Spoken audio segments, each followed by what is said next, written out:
It's me, Capri. My mommy is the best. Super mom will be next. She helps mommy get their smiles back, their giggles back, and their sparkle back. You wait for the show. Brush. Get ready for It's Super Slowly, not Super Strong.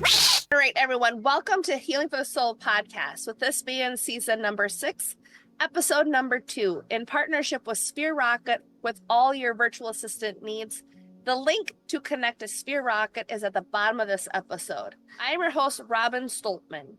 Today, I have my guest, Lincoln Stoller, who is a clinical counselor, hypnotherapist, experience in physics, software, consulting, neurology, brain training, sleep, dreams, altered states, and he is on the show today talking about the foundation of spirituality and counseling. And before we get started, remember, every week I feature different guests to help you become the best version of yourself through different methods you may not have heard of or thought of. So let's get started. Thank you so much, Lincoln, for being here today. I appreciate you being here. Thanks, Robin. So in everything that you do, like, what is like your specialty that you really like to focus on? This direct answer is people's subconscious, the things that really motivate them. But the indirect answer is I have to deal with people at whatever level they want to talk about things. And so the deepest level is usually private to me and even to them.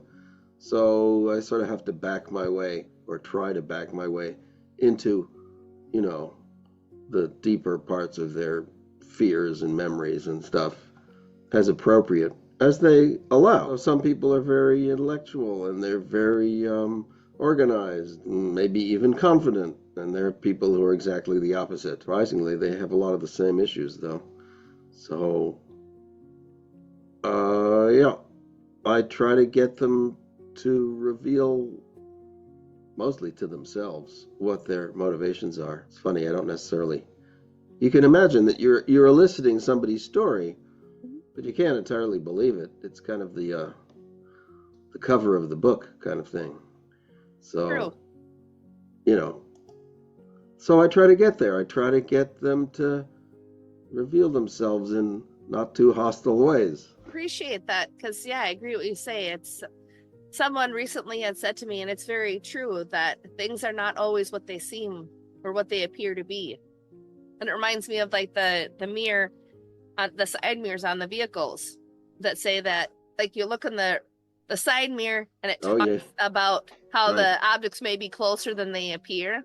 Yeah, right. And that's exactly what you were just talking about. Something they simple also like might that. not even be as they appear. Also, because you sometimes, another thing that I think is important is that there's this definition of mental illness, which is like this severe, difference of hopeless people. And it's kind of baloney. Fundamentally, it's just a description of people's behavior, because nobody has any biological basis for any of this. So, and it's a behavior as other people see you. Fair enough. Some people are definitely a little weird, and they don't know it. And there are a lot of people who are weird, and they do know it, and they manipulate. And, so it's kind of a mixed bag. But I think everybody's got a little weirdness somewhere. Either they're hiding it, or they're using it, or something. So that the idea... So when I deal with a person who thinks they're mentally ill, who wants to use that, and you can use it, you can get money for it.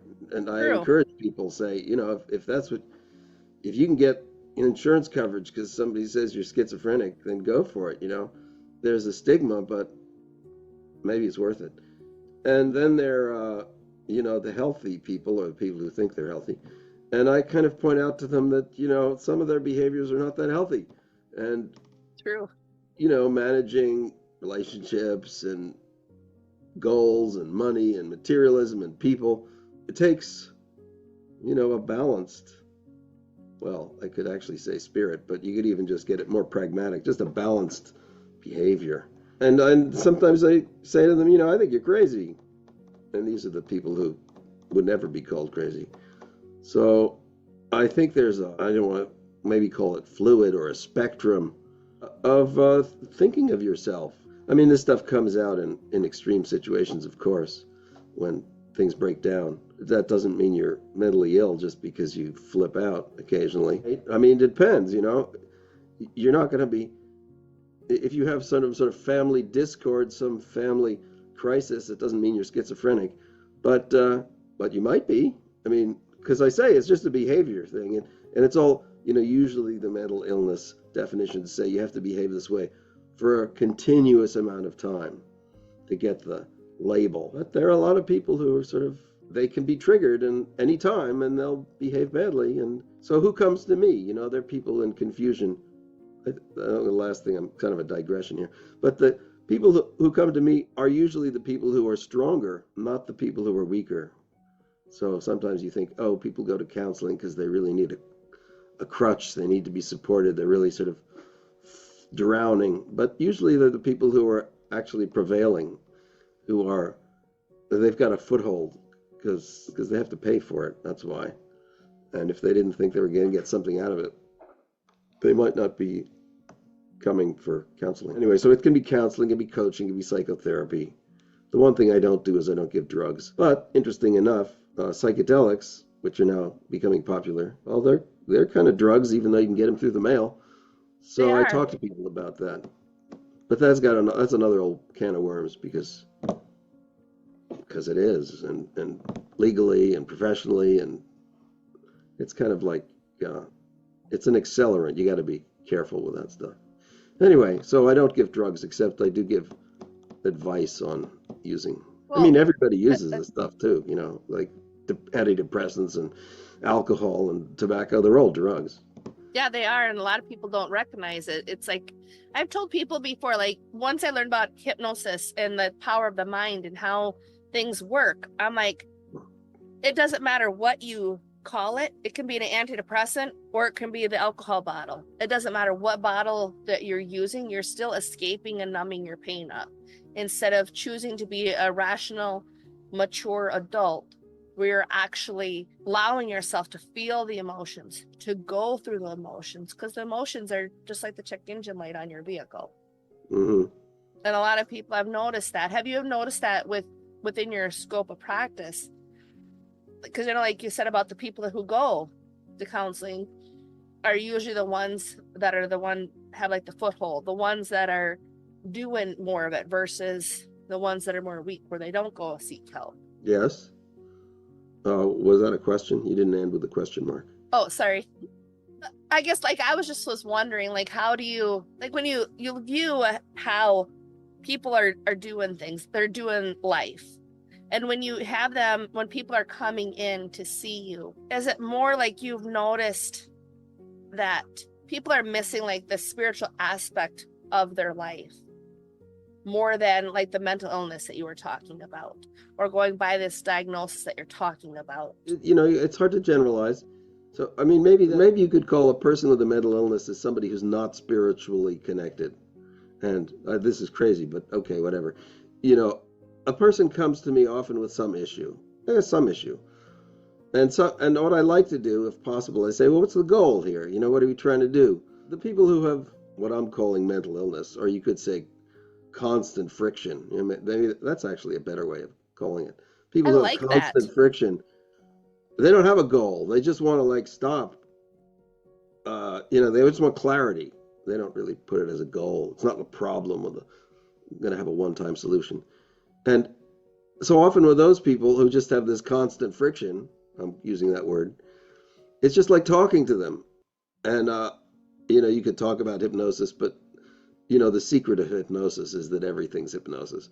So that, you know, even just talking to people can be hypnotic if they choose. Other people who will indulge me with a goal and say, okay, we'll organize this discussion around some topic or issue or problem. You know, that's very nice for me, because then I can focus myself and I can judge my success and I can ask them for, you know, evaluation of how we're doing, which is not very easy when somebody just wants to talk about, you know, their ongoing friction. So it's kind of two different things. And over time, I've kind of distinguished that you can make progress with people who just have ongoing friction. I don't know how I do it. I just try to say, this works, that doesn't work, because clarity and vision and perception are very important, especially for a person with ongoing friction. They often have an ongoing misunderstanding of other people, and they present themselves in a way that's misunderstood. I don't have any trouble talking to most, well, again, generalizing. So schizophrenia is a very wide category, and I think I get a lot of schizophrenics in the ongoing friction category. But there are other people who are much more difficult because they're oppositional, and they're contrary, and they're accusative, and they're paranoid. And those people, you can't really get on their good side because they're just like fighting demons left and right. And you're one of them. So often I have to find myself saying, well, I showed them what I saw, and they struck at it, and that was the best I could do. Yeah, I have one client who actually puts words in my mouth. I mean, says, I told them this, and I'm doing this, and it's like ridiculous. But, what do you say? You're ridiculous, you're crazy. That's where we started from, so we're not going to go there. Yeah. So, I get that. So I try to get back to your question. I try to go toward what I call a spiritual focus, which is meaning, really. It comes down to its meaning, respect, self-respect. It comes down to love, whatever that is, but, being able to attach and commit. And I was going to use the word endure, as in, I'm not trying to say faith, but something that's fundamentally reliable. It could be in yourself. It could be in people, life. You got to have sort of like, I believe, a foothold somewhere. Not, of course, this doesn't entirely apply if you're one of those people with consistent friction. Maybe that's not the problem. I mean, if somebody's what we call schizophrenic, it's kind of hard to say, well, you should be more spiritual. It's like, that's not the problem anyway. So those are the kind of the two sides that I see. The people who can talk about what's fundamentally important in some way that's meaningful, and the people who just can't get there yet. I don't know if that answers the question at all, but I'll let you ask another question. Oh, it's all good. I'm sorry to ask the question.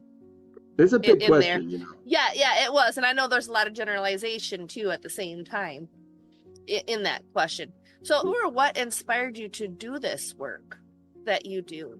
I don't know exactly. I have to go into my background. I had a very headstrong father who was very accomplished and focused and kind of ignored his family. But I was lucky when I was a preteen. I feel I was lucky to become his photo assistant occasionally so that I could join his world, since he wasn't too interested in joining anyone else's. And that was great, because then I could see a real person in your parents are indelibly inscribed on you, your soul, your genetics, your life. You can't get rid of them ever. So the good contact with any parent is a great thing. So I felt I got at that point a good contact with a father who was otherwise sort of remote and obsessed with his success and achievement. And that was good. On the other hand, my mother, I could never really get in touch with because she was an artist and was always kind of ditzy and lost. And she was there, but not there. She was kind of vaporous ghost to me. I couldn't get any. It was like she was an AI character, always responding in a sort of a positive way. And it drove me nuts. I never felt she was seeing me. And so the combination of those two people is, the parents really, they have a tremendous effect on who you turn out to be, and the problems and the way you carry yourself and how you view the world. So I kind of was left to wonder what the hell was going on with life when I was a kid. I guess I had a certain sort of intellectual bent, maybe it was genetic, I don't know. So I thought science would be an interesting answer to that question, and that's kind of a joke, because, to be honest, science doesn't answer those questions. It's just a how-to. Yeah, it is. And, but you don't know that at first, because society elevates scientists as the new sort of religion. And you think you're going to get all these answers. And a lot of those people strut around as if they have them. So I went into physics, which took a while. But it's funny because in high school, I couldn't get a good beat on what science was because it was just taught from a textbook. Yeah. And then I had the brilliant idea of going and talking to people who I actually thought knew the answers. And some of them are great, like 1 out of 20. That's my statistics. 1 out of 20 people might actually have their feet on the ground. And you have to be diligent and you have to have a certain confidence to go through the other 19 who mislead you. And I really encourage people at all ages, really, to go out and talk to find people who have something useful to say, and to expect that 19 times out of 20 you're going to miss. Yep. But that 1 time out of 20 you'll hit, the Dalai Lama of your needs or whatever. So I did actually. I actually hit a good guy, and he was a close friend of Albert Einstein's, and very famous, although I didn't know it at the time, and completely humble. After having spent 2 days with him, I still didn't know he was a famous guy. He just talked to me about stuff that was important, and it was just like paternal almost. So, but I mean, it's kind of not exactly paternal, kind of fraternal, because it was like common effort that we both shared. It was like understanding the world. Not necessarily he was going to teach me anything, and I don't subscribe to people who come to you and say they're going to teach you anything. It's like they can tell you something, but to learn is a different thing from hearing. That's an experiential thing. So that was kind of inspired me to go in that direction, which is kind of a joke because I never found another guy like him. Well, I found one other guy like him in my next 10 years of work, but I found 99 people who were disappointing in physics. And it's funny now I'm in my late 60s, and the people who were students when I was a student, now they're becoming famous, and it's kind of a joke because I know who they are. These people don't change. They're just the same old goofy Ted that he was 50 years ago, and I don't think he's any smarter than he was then either. So it starts to become a little transparent over the decades. So I went in that direction, but I was still interested in spirit, and it's very hard to keep a foot on both spirit and materiality at the same time. But I tried, and I followed religious things and Eastern religion, and I have a Jewish background, but I don't like Abrahamic religions much. It's just too much war and violence, and not enough sex. But that's a whole different thing, right? When you're a teenager, you can't avoid that. That's just the world. True. So, I did some interesting things with meditation and shamanism and indigenous culture and nature-based cultures, and traveled a lot.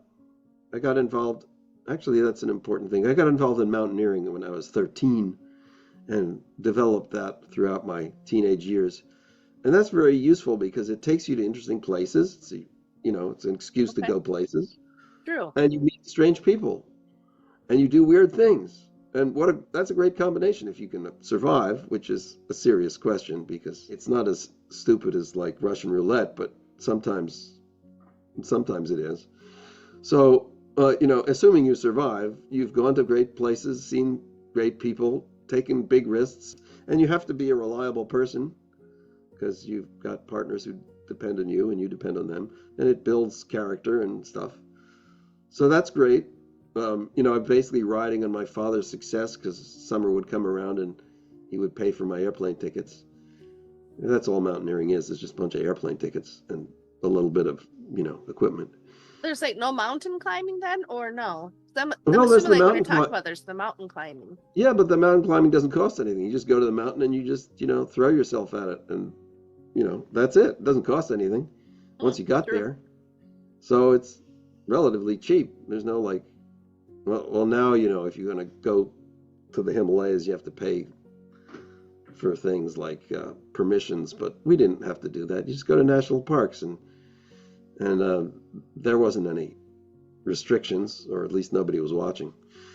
So that was important. So you'd mix like the physics, which is the intellectual attempt at understanding thing stuff, and you'd mix some of this meditation, Eastern indigenous stuff, which is I don't know, emotional or vague, personal, and then you'd mix in this mountaineering, which is like scare the shit out of you stuff, Yeah. but also be serious. Be serious, be dependable, and you had to be organized. You had to get there, have the right food, and have your shoelaces tied. And the last thing I was interested in doing was psychology, because that seemed like a total crock. It's just, a bunch of guys in tweed suits telling you about your mind and making it all up, basically. It's not a science. And it was only through, I would say, well, you see, the psychedelics are not that far from religion, because all religions have dabbled into altered states, whether it's, ecstasy or religious, all those states of connection. Altered consciousness. Yeah. Yeah. And so some of them use sacraments that are either symbolic or powerful.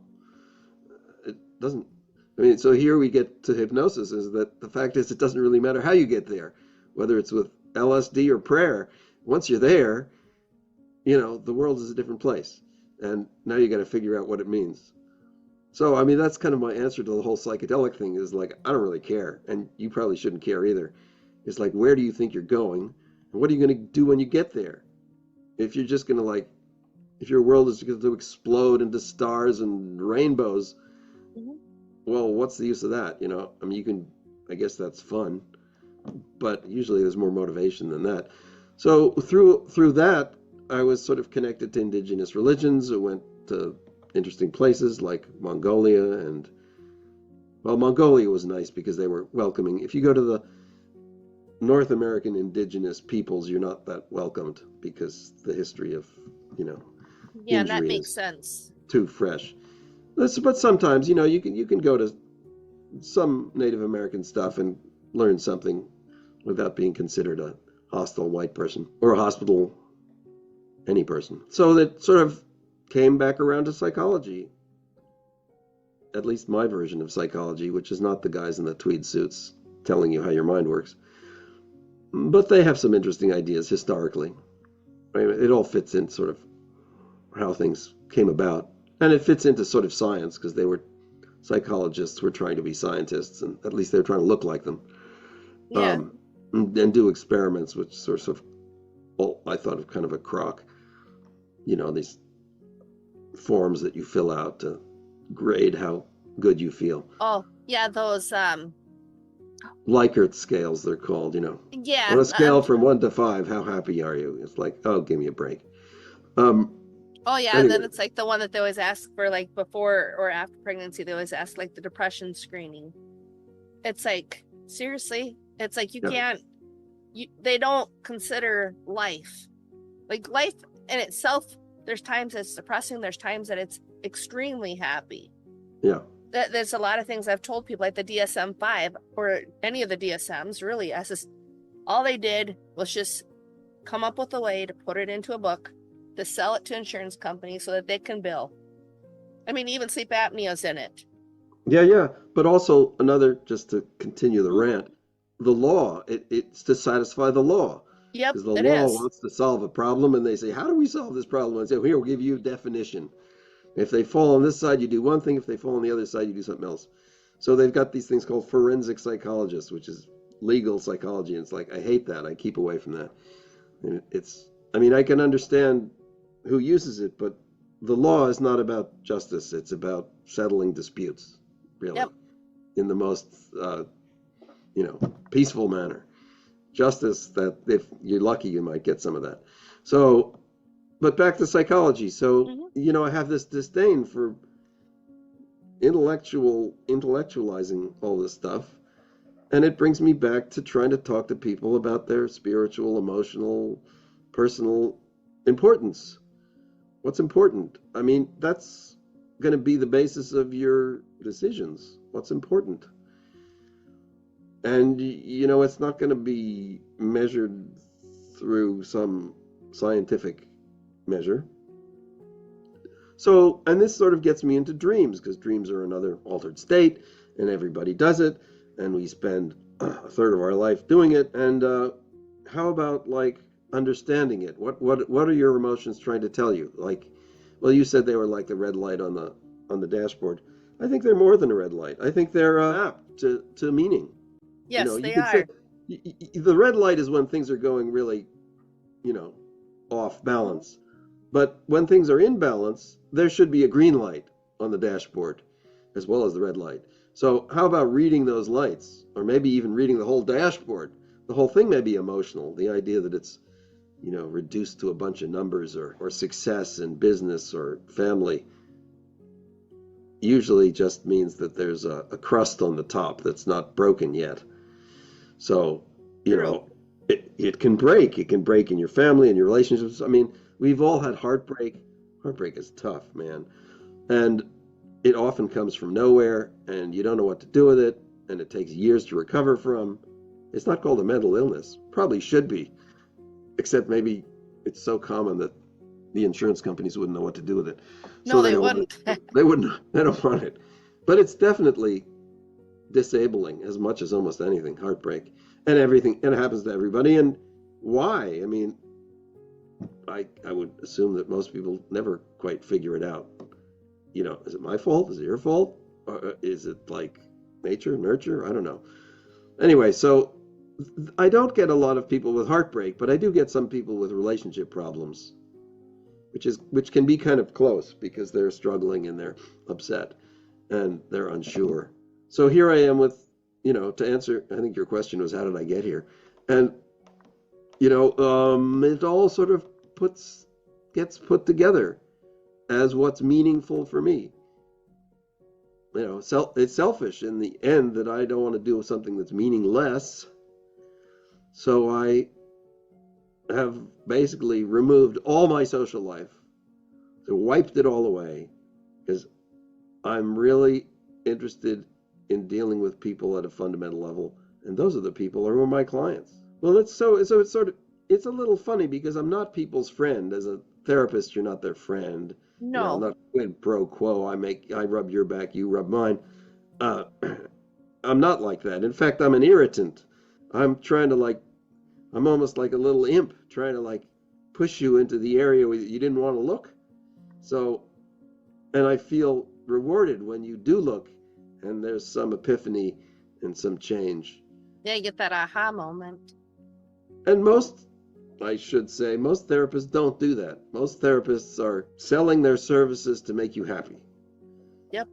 And so then we get to hypnosis, right? So what can you do with hypnosis? Lots of stuff. Oh yeah, a lot more than the other stuff. That's I don't like the talk therapy. Well, but like you say, it's all sort of hypnosis. It's all sort of an induction. Mm-hmm. But I know what you mean. The talk therapy that doesn't go deeper is just sort of skating around the pond. Yeah, and that's the stuff that I'm like, it doesn't help. If you really want to go deeper, you really want to change, the only way to do it is at that subconscious level. And that's what a lot of people don't understand. Well, here's an interesting thing. I do something called past life regression, which has nothing to do with past lives. It's just a name. Mm-hmm. But what it involves is talking to somebody for 3 hours straight about everything in their life, from the past to the present, the future there. And if you can, you get hypnotic about it, and you get them to imagine things that didn't happen, and put themselves in places that they never were, and experience feelings that they have tried to avoid their whole life. Yeah. And it can be very powerful. But sometimes it's just ends up talking. I had a guy last week, and every time I tried to make him imagine a new world, he would go back to memories and create the old one. And it was really frustrating, because I couldn't get him out of his old reality. Every time I tried to bring him into a new life, it was where he was back then. Interesting. He wouldn't imagine an alternative, which is what the whole protocol is about. And we kind of fought on that. I kept saying, well, imagine instead of you're with your family, you are your mother. Now, how would you feel? And he said, And one of this guy's problems was he was just too nice. He was always trying to be nice. He was always trying to do good things. So I was saying, well, imagine you're a person who does bad things, or you're in a situation where good things are not the right things, like violence or stuff. Yeah, what's the best way for people to get in contact with you? Oh yeah, we got to run out of time. Yep.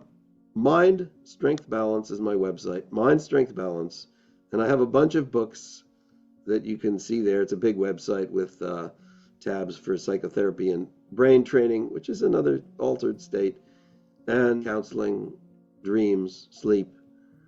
So you can also book a free conversation with me for a shorter period of time. I'm watching the clock tick down here. Yeah. Okay. Will you take it away? Yes. Thank you so much, Lincoln. I appreciate it. And I appreciate everybody's time and energy in today's episode. And be sure to follow my guest, Lincoln Stoller, today on. That's all for now, folks. Make sure you listen to thank you for fun. Tap that follow button. Subscribe. Quack, quack. Bye-bye. Well, next time. Very, very good.